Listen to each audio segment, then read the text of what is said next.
ang tarangkahan ng sementeryo ay umalinggaw nang pumasok ang bilyonaryo, may hawak na mga bulaklak na ngayon lang niya dinala. Ang kanyang sapatos ay mas mahal pa kaysa sa karaniwang sahod, ngunit bawat hakbang ay mabigat, para bang nilalakbay niya ang mga taon ng pagsisisi. 3 taon na ang nakalipas mula ng puno ng mga nagluluksa ang daang ito, ngunit ngayon ay katahimikan na lamang ang naghihintay, para bang nakalimutan na ng mundo. Huminto siya sa harap ng maliit na marmol na puntod, nakaukit ang pangalan ng kanyang anak ng mas malalim kaysa sa alinmang kontratang nilagdaan niya. Hinaplos ng hangin ang kanyang mukha, ngunit hindi ito malamig gaya ng gabing pinili niya ang pulong kaysa sa dula ng kanyang anak. Naalala niya ang huling tawag na hindi niya sinagot, ang salitang imamaya, anak. Hindi niya alam na ang mamaya ay hindi na darating muli. Nagpatayo siya ng mga tore na may pangalan niya sa tuktok, ngunit hindi nito mabibili ang 1 minutong pagkakataon para humingi ng tawad. Nanginig ang kanyang mga kamay habang inilalapag ang mga bulaklak, ang parehong kamay na pumirma ng mga kontrata, ngunit hindi sapat na yumakap sa anak. Lumipad ang mga ibon sa kalangitan, malaya, habang siya ay nakakulong sa alaala na paulit-ulit gabi-gabi. Bumulong siya, narito si Papa, mga salitang tila banyaga, para bang papel na hindi niya kailanman natutunang gampanan. Bumagsak ang luha sa makintab na bato, at sa unang pagkakataon hindi niya itinago sa likod ng kayabangan o kapangyarihan. Napansin niya ang isang bagay sa tabi ng puntod, isang maliit na pulang laruan na kotse, may bagong alikabok, para bang may dumalaw ngayong araw. Natigilan siya, nakatitig sa laruan, eksaktong modelo na minsang ipinagpilitan ng anak sa harap ng mataong mall. Bagong lagay ito, hindi kupas o nakalimutan, para bang may nagdala ng may pag-ingat. Kumirot ang kanyang dibdib dahil hindi siya kailanman nag-iwan ng laruan dito, tanging mamahaling bulaklak na inutos sa mga tauhan. Sa loob ng maraming taon, iniwasan niyang magdala ng anumang personal, takot na muling buksan ang alaala ng pagiging ama na nabigo siya. Dahan-dahan niyang kinuha ang laruan at napansin ang maliit na gasgas na hugis bituin sa gilid. Ang munting gasgas na iyon ay nagbalik sa gabing nahulog ang laruan ng anak at umiyak habang siya ay nanatili sa tawag. Pinili niyang tapusin ang $1,000,000 na kasunduan kaysa yakapin ang sariling anak. Ngayon, ang desisyong iyon ay mas mabigat kaysa sa lahat ng tropeo at tagumpay sa loob ng kanyang tore ng salamin. Biglang nabasag ang katahimikan ng mahinang pag-iyak. Dahan-dahan siyang lumingon at nakita ang isang batang babae, hindi higit sa 7 taong gulang, nakasuot ng simpleng damit at sapatos na manipis na sa haba ng paglalakad.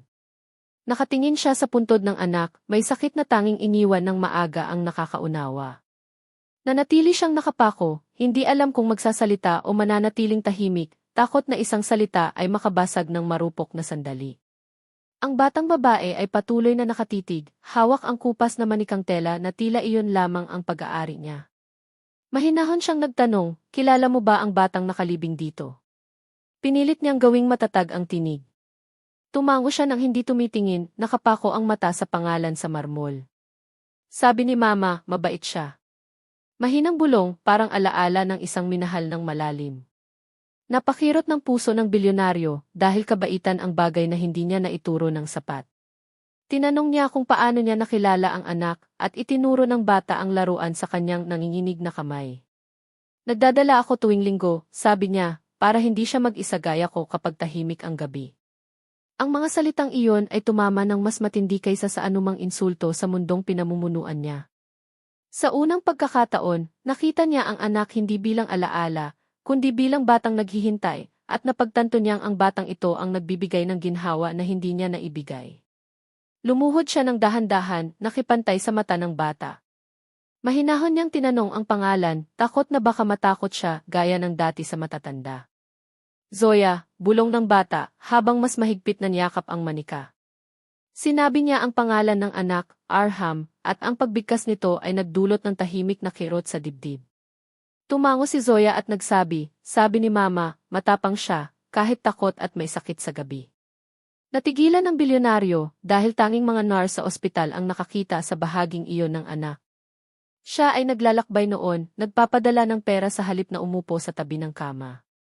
Tinanong niya kung nasaan ang ina ng bata, at mahina itong sumagot, natulog na rin si Mama, pero sa ibang bahagi ng lugar na ito.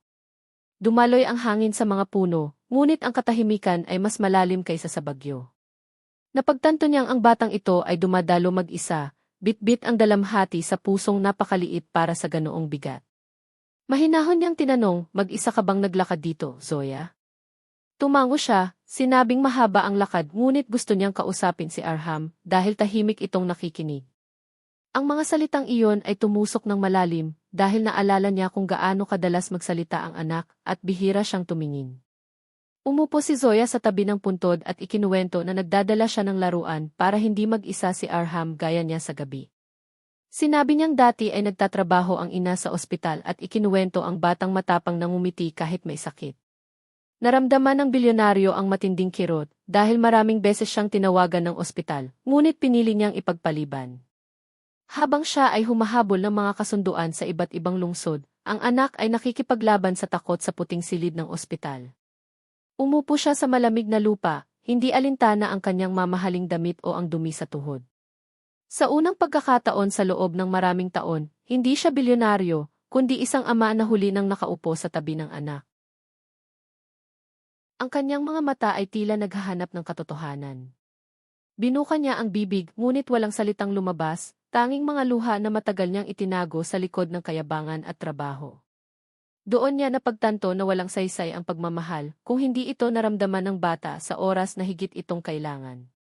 Sa wakas ay nagsalita siya, nanginginig ang tinig, inamin na mahal niya ang anak ngunit nabigo siyang ipakita ito sa paraang dapat gawin ng isang ama.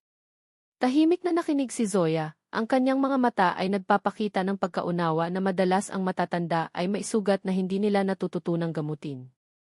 Ikinuwento niya ang walang katapusang mga pulong, mahahabang biyahe, at mga negosyong pinili niya habang may batang naghihintay sa bahay.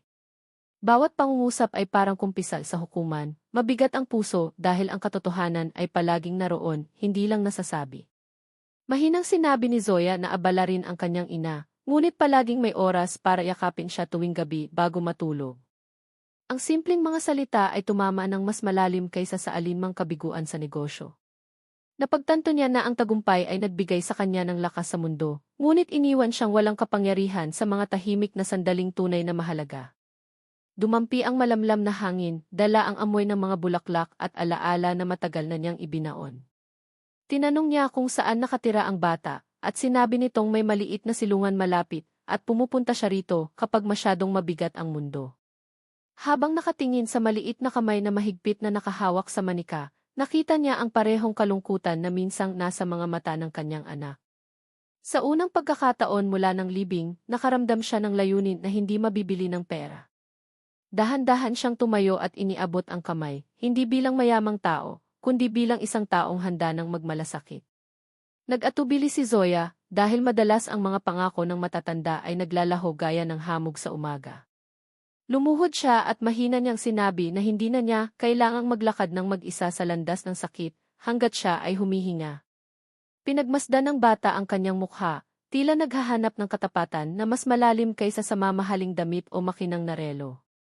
Nangako siya na darating siya tuwing linggo, mag-isa, walang driver o tauhan, upang umupo sa tabi ni Arham at sa tabi rin niya. May kumilos sa kanyang dibdib, parang pintuang matagal nang nakasara, ngayon ay bumukas. Sa wakas, naunawaan niya na ang pagmamahal ay pinatutunayan sa presensya at oras, hindi sa bigat ng mamahaling regalo. Dahan-dahang inilagay ni Zoya ang maliit na kamay sa kanya, at ang simpleng haplos na iyon ay mas makahulugan kaysa sa alinmang kontratang nilagdaan niya. Magkasama silang naglakad sa sementeryo, isang kaluluwang naghihilom mula sa pagsisisi, at isa pang natututo na marahil ligtas ng magtiwala. Lumingon siya sa puntod ng anak at mahina niyang bumulong na natututo na siya ngayon, kahit huli na ang mga aral. Bumagsak ang liwanag ng dapit hapon sa kanila, hindi bilang wakas ng dalamhati, kundi bilang tahimik na pangalawang pagkakataon. At habang tinutulungan ang isang batang maramdaman na siya ay nakikita, nagsimula siyang maging ama na minsang kailangan ng kanyang anak.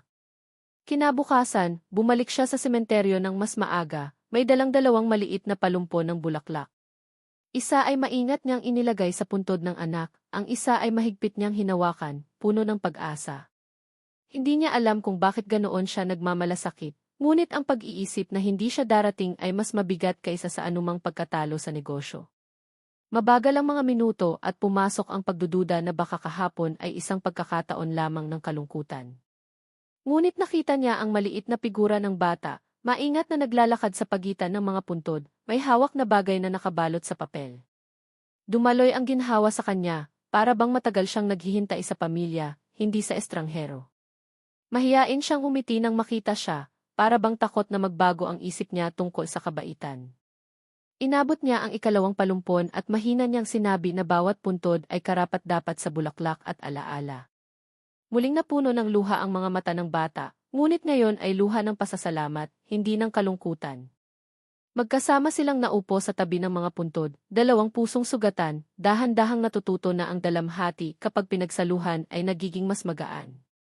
Sa unang pagkakataon sa loob ng maraming taon, nakapagsalita siya tungkol sa anak nang hindi napuputol ng katahimikan ang tinig. At habang nagsasalita, napagtanto niya na ang paggaling ay minsan nagsisimula hindi sa mga sagot, kundi sa mga hindi inaasahan.